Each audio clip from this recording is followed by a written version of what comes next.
ಕುಂಭರಾಶಿಯವರಿಗೆ ಸ್ವಲ್ಪ ಮಧ್ಯಮ ಫಲಿತಾಂಶ ಅಂತ ಹೇಳ್ಬೋದು. ಕಾರಣ ಏನು ಅಂದರೆ ರಾಶಿಲೇ ಶನೇಶ್ವರ ಇರ್ತಾನೆ, ಹಾಗೆ ಅವನು ಎರಡನೇ ಮನೆಗೆ ಮೂವ್ ಆಗ್ತಾನೆ, ಧನ ಕುಟುಂಬದ ಮನೆಗೆ.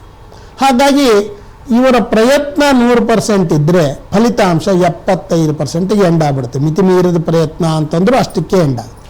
ಅಂದರೆ ಮಧ್ಯಮ ಫಲಿತಾಂಶ ಡೆಫಿನೆಟ್ಟಾಗಿ ಇರುತ್ತೆ ಇವರಿಗೆ ಎಲ್ಲ ರೀತಿಯಲ್ಲಿ.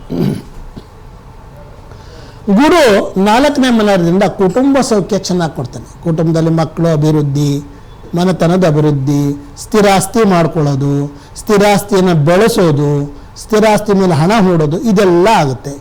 ಯಾರು ಸ್ಥಿರಾಸ್ತಿ ಸೈಟು ಮನೆ ಮಾಡಬೇಕು ಅಂತ ಒಂದು ಆಕಾಂಕ್ಷೆ ಇರುತ್ತೆ ಅವರು ಈ ಪ್ರಯತ್ನವನ್ನು ಮುಂದುವರಿಸೋದು ಒಳ್ಳೆಯದು.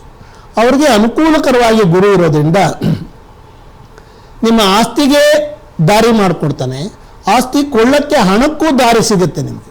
ಎರಡೂ ಇರೋದ್ರಿಂದ ಅದನ್ನು ಸದುಪಯೋಗ ಮಾಡ್ಕೊಳ್ಳಿ ಅಂತ ತಿಳಿಸ್ತಾ ಹೋಗ್ತಾನೆ. ಹಾಗೆ ವರ್ಷದ ವಿಷಯದಲ್ಲಿ ಬಂದಾಗ ಸಮೃದ್ಧಿಗಾಗಿ ಗುರು ನಿಮಗೆ ಸ್ವಲ್ಪ ಸಹಕಾರ ಸಿಗುತ್ತೆ. ಗುರು ಅಸ್ತಂಗತನಾದರೂ ಅಷ್ಟೊಂದು ಕೆಡಕು ನಿಮ್ಗೆ ಆಗಲ್ಲ.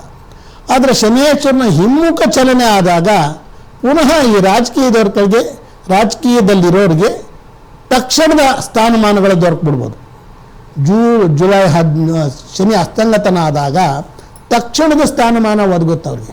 ಅನಿರೀಕ್ಷಿತವಾಗಿ ಅವರ ಅಪೇಕ್ಷಣೆ ಪಟ್ಟಿರಲ್ಲ ಅಥವಾ ಅವ್ರ ಊಹೆನೂ ಇರಲ್ಲ, ಅಂಥ ಸ್ಥಾನಮಾನಗಳು ದೊರಕಬಹುದು. ಆದರೆ ಶುಕ್ರ 29 ಜೂನ್ನಿಂದ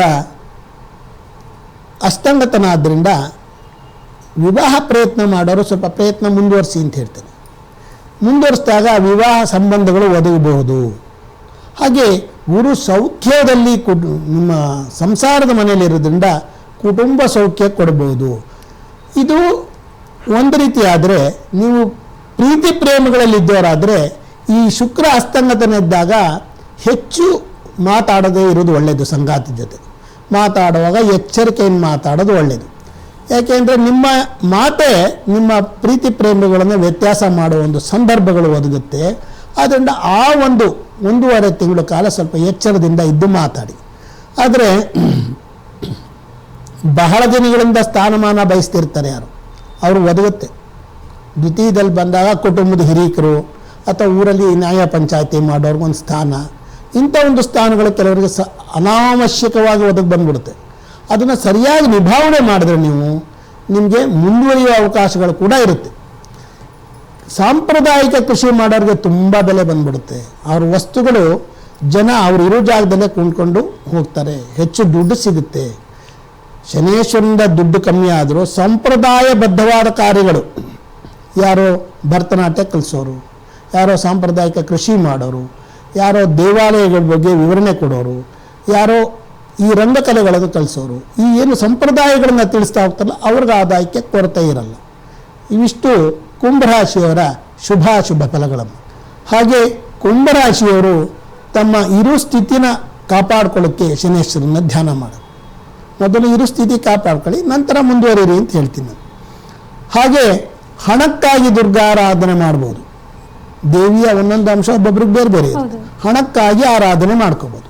ಹಾಗೆ ಇವರು ತಮ್ಮ ಸಂಗಾತಿ ಅಭಿವೃದ್ಧಿಗಾಗಿ ನಾರಾಯಣನ ಅಭಿವೃದ್ಧಿ ಮಾಡ್ಕೋಬೋದು.